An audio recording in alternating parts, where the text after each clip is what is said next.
Quadratic equation chapter 4 class 10th।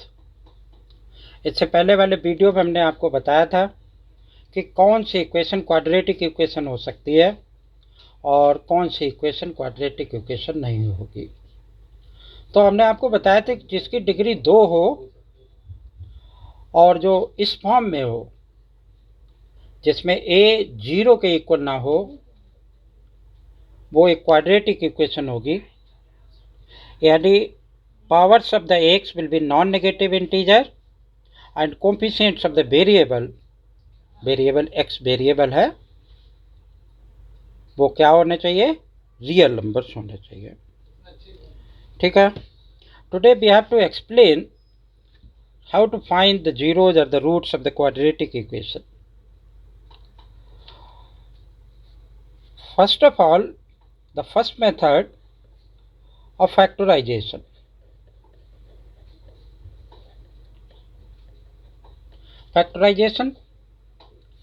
We can use the middle term splitting method or any identity. Question is according to the identity, then we can apply a plus b का whole square, a minus b square या a square minus b square। कोई से भी identity जिसके हिसाब से question में अगर एडजस्ट हो रही है तो वो भी हम अप्लाई कर सकते हैं।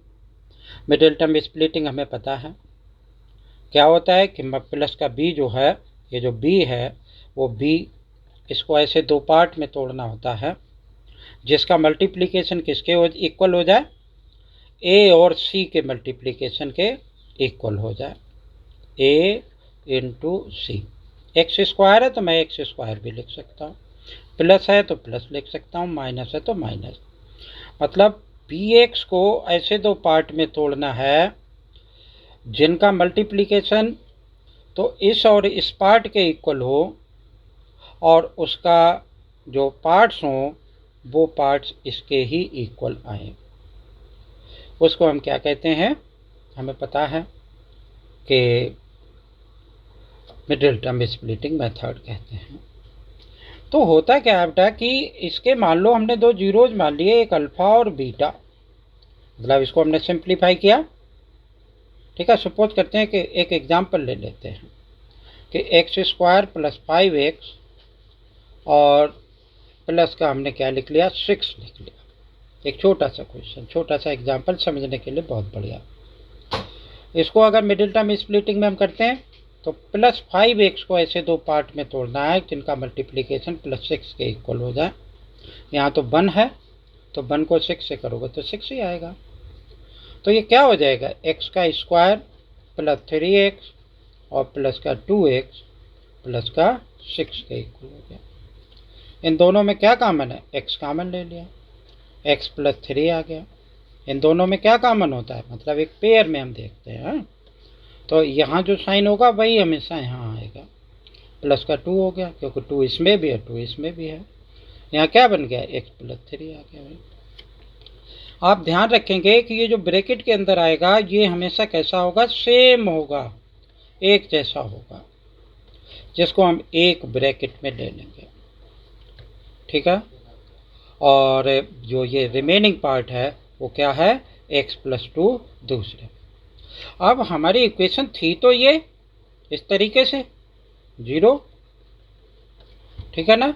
तो इसका मतलब या तो इसका मल्टीपल 0 के इक्वल है या फिर इसका मल्टीपल इक्वल 0 के है। तो हम क्या लिख सकते हैं कि either x plus 3 is equal to 0 और x plus 2 is equal to 0। इसको सिंप्लीफाई कर दें तो क्या आ जाएगा, दो जीरोज आ गए, x is equal to minus 2। ये दो जीरोज हमारे पास आ गए। ठीक है ना। अब देखो तो ये एक पहला मेथड है। तो अगर मान लो हमारी ये इक्वेशन थी कि ax का स्क्वायर प्लस का bx और प्लस का c this is equal to 0, तो ये मैंने क्या लिखा, x माइनस अल्फा और प्लस x माइनस इंटू का साइन आएगा, x minus beta this is equal to 0। तो हम क्या लिखते हैं कि x is equal to alpha और x is equal to beta. तो ये दो जीरोज हमारे यहाँ फिर आ गए। ठीक है ना। तो ये एक फैक्टराइजेशन मेथड है जो हमारी 4.2 एक्सरसाइज में लगेगा, और इसका यूज हम करते रहे हैं, क्लास 9th में भी किए हैं, कुछ बुक्स में क्लास किस में दे रखा है, हमें क्लास 8th में भी दे रखा है। और आगे देखते हैं भाई। अब हमारे पास एक, जैसे मिडिल टर्म स्प्लिटिंग में कभी कभी परेशानी आती है, तो हमारे पास और भी मेथड है, मतलब जैसे जैसे क्लास बढ़ेगी मैथ में कुछ न कुछ तो नया सीखने को मिलेगा ही। तो दूसरा मेथड है हमारे पास quadratic formula, QUA quadratic formula. ठीक है, इसको भाई एक हमारे इंडियन मैथमेटिशियन श्रीधराचार्य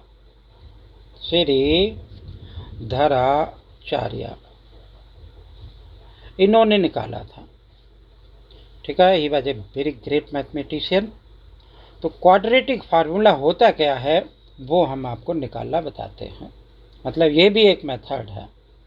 यहाँ लिखा कि ax का square plus bx plus c is equal to 0 और a is not equal to 0। ये तो हमेशा ही साथ में ही है, क्योंकि 0 हो जाएगा तो ये लीनियर इक्वेशन हो जाएगी, क्वाड्रेटिक रहेगी नहीं। तो ये जो फार्मूला इन्होंने बनाया वो निकालने का क्या तरीका है, वैसे तरीका निकालने के लिए एग्जाम में नहीं आता है, लेकिन कैसे निकल करके आया ये कंप्लीटिंग द स्क्वायर मेथड का जो क्वेश्चन होगा उसमें एप्लीकेबल होगा। तो सीखो। पहली बात ये, जो कांस्टेंट पार्ट है उसको आप राइट साइड में ट्रांसपोज कर देते हैं। ax का स्क्वायर प्लस bx, या पहले इसको इधर ही बना रहने दो, आप जो एक्स स्क्वायर के आगे है उससे सबको डिवाइड कर दो, तो ये क्या आ जाएगा, एक्स का square plus b by a x और प्लस सी बाई ए। ठीक है, तो पहले मैंने इधर क्यों नहीं ट्रांसपोज किया, क्योंकि मुझे एक लाइन लिखनी पड़ती कि दोनों तरफ ए से डिवाइड करने पर। तो अब मैं इस पार्ट को इस साइड में ट्रांसपोज कर दूंगा, एक्स का square plus b by a x is equal to minus c by a. ठीक है बेटा, अब एक बात ध्यान रखनी है कि add both sides half the coefficient of x का square on both sides, on both sides.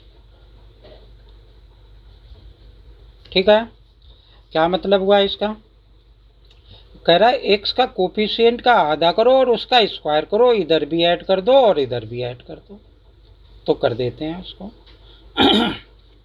Sorry, x का ये तो अब मेरा हाफ द कोफिशिएंट मतलब 1/2, और कोफिशिएंट ऑफ एक्स क्या है, इनटू बी बाई ए। ठीक है, इसका मैंने स्क्वायर किया, क्या स्क्वायर है भाई, ऐसा ही बना रहने देते हैं, या लिख लिया भाई कि बी स्क्वायर अपान में 4a का स्क्वायर। ठीक है, तो ये नंबर मुझे इधर भी प्लस करना है और इधर भी प्लस करना है, तो कर देते हैं इसको प्लस। एक्स का square plus b by a x plus b square अपार्ट में 4a का square is equal to b square अपार्ट में 4a का स्क्वायर और माइनस सी बाई ए। ठीक है, अब बेटा क्या है कि ये वाला नंबर हमेशा गौर से देखेंगे, ये नंबर किसी न किसी नंबर का होल स्क्वायर बन गया होगा। क्या कह रहा हूँ फिर से सुनो, ये वाला जो नंबर है ये किसी न किसी नंबर का होल स्क्वायर बन गया होगा। किसका बनेगा ये भी एक आसानी से पता लगाया जा सकता है। देखो एक्स स्क्वायर तो एक्स का स्क्वायर है, होल स्क्वायर है, तो एक्स लिख लिया। अगर यहाँ पर प्लस का साइन है तो आप यहाँ पर प्लस का साइन लगाओ, और ये नंबर तो अंदर वाले का मैंने स्क्वायर करके लिखा है, तो मतलब ये किसका होल स्क्वायर हो गया, b अपान में 2a का, और ये आ गया इसका स्क्वायर। इसको हम सिंप्लीफाई कर देते हैं, क्या सिंप्लीफाई करने पाएगा, 4a² इसका एलसीएम आया, इससे ये हट गया तो b² आ गया, ए से एक ए हट गया तो कितना हो गया 4ac। ठीक है, अब देखो इसका स्क्वायर हटाऊंगा तो इस पे स्क्वायर रूट लगाऊंगा, तो ये मेरा क्या बना, x plus b/2a is equal to square root of b² minus 4ac upon में 4a का स्क्वायर। ठीक है ना, तो अब और आगे अब हम देखें कि x plus b/2a is equal to, जब हम स्क्वायर रूट का साइन लगाएंगे तो क्या आएगा, हमेशा प्लस माइनस आएगा। ठीक है, अभी बताते हैं कि प्लस माइनस क्यों लगाते हैं हम। तो अब प्लस माइनस, ऊपर जो फंक्शन आया था उसमें b² 4ac माइनस 4ac और नीचे वाले का स्क्वायर रूट निकल आया 2a। ठीक है, अब देखो एक बार तो मैं प्लस का ले लूँगा, एक बार माइनस का ले लूँगा, तो x is equal to x plus b/2a, this is equal to क्या आ गया मेरा कि square root of b² minus 4ac। ठीक है, अपान में 2a। ठीक, इसको सिंप्लीफाई कर दें तो x इज इक्वल टू क्या आ जाएगा, ये b² माइनस 4ac अपान में 2a माइनस b/2a।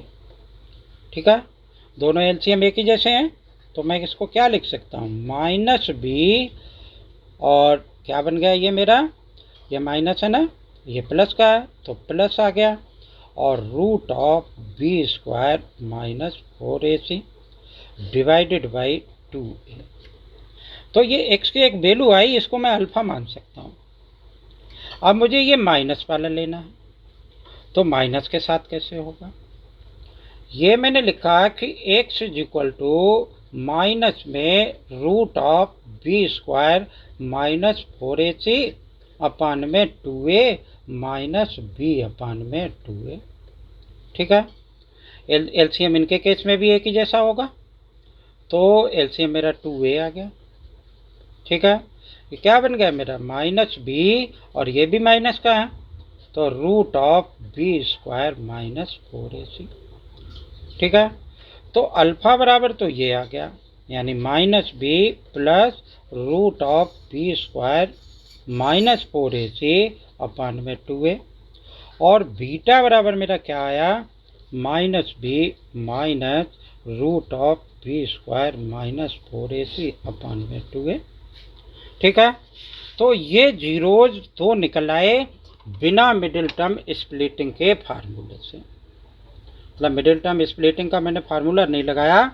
अब देखो जैसे हमें कोई भी क्वेश्चन दे रखा है, कोई क्वेश्चन जैसे मान लो ये लिखा है कि x² माइनस x और क्या लिख लें, माइनस का 12, चलो लिख लिया।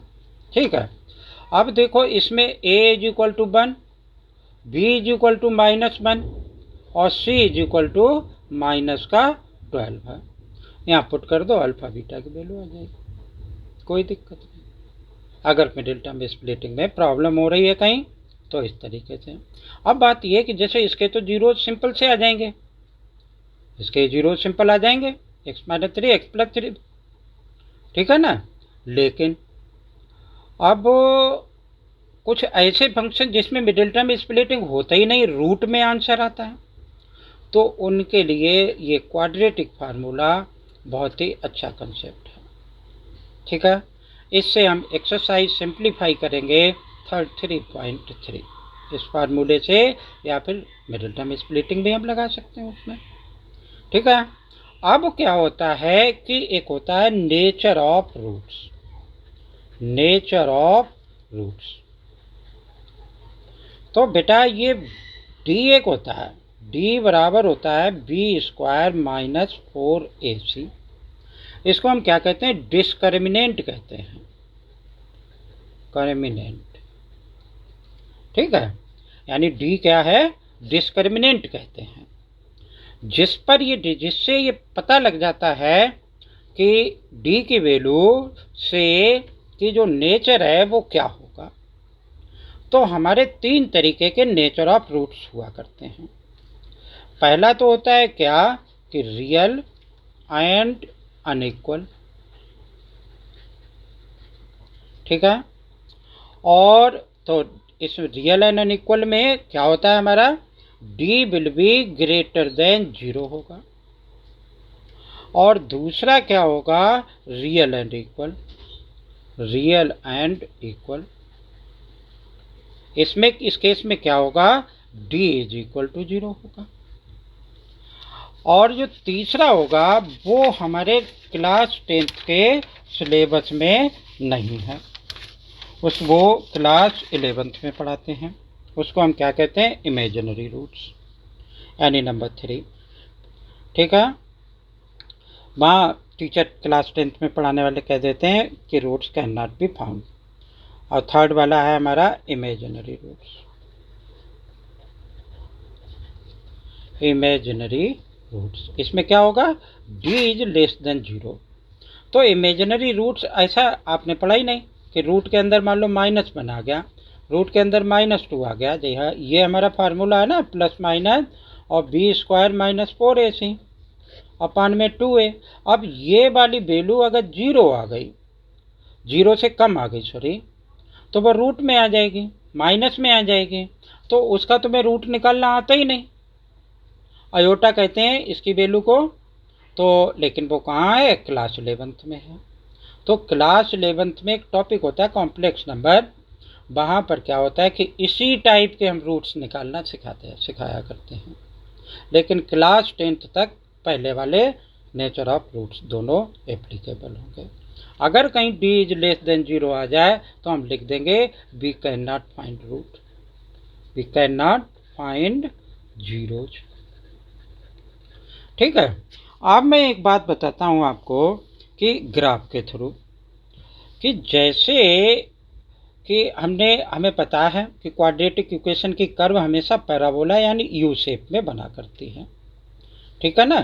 तो पहले मैंने एक ग्राफ बनाया और वो ग्राफ कुछ मैंने इस तरीके से बना दिया,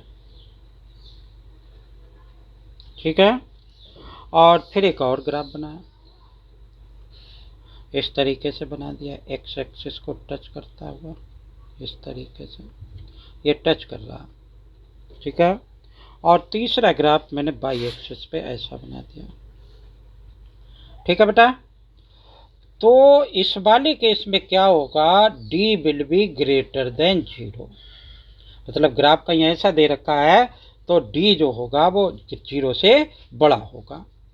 अगर ये x एक्सिस को टच कर रहा है तो क्या होगा, d इज इक्वल टू 0। और अगर ये इस टाइप का ग्राफ दे रखा है तो क्या होगा कि d इज लेस देन 0 होगा, ठीक है। तो यहाँ तो हमें पता है कि रियल और अनइक्वल होंगे, रियल होंगे और अनइक्वल होंगे, ठीक है। और यहाँ क्या होंगे, रियल और इक्वल होंगे।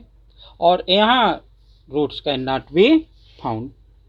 अब बेटा जैसे ये क्वाड्रेटिक इक्वेशन है ax² + bx + c is equal to 0, अगर a + b + c बराबर अगर हमारा 0 है तो इसके रूट्स निकालने की भी ज़रूरत नहीं पड़ेगी, आप डायरेक्टली इसके रूट्स लिख सकते हैं। और वो रूट्स क्या आएंगे, 1 आएगा और दूसरा रूट c/a आएगा, ठीक है। ये बात हमारी NCERT बुक में अवेलेबल नहीं है, लेकिन फिर भी जानो इसको। और a + c is equal to, अगर हमारा b के इक्वल है, ठीक है, तो इसका जो जीरोज होगा वो -1 और -c/a है, ठीक है।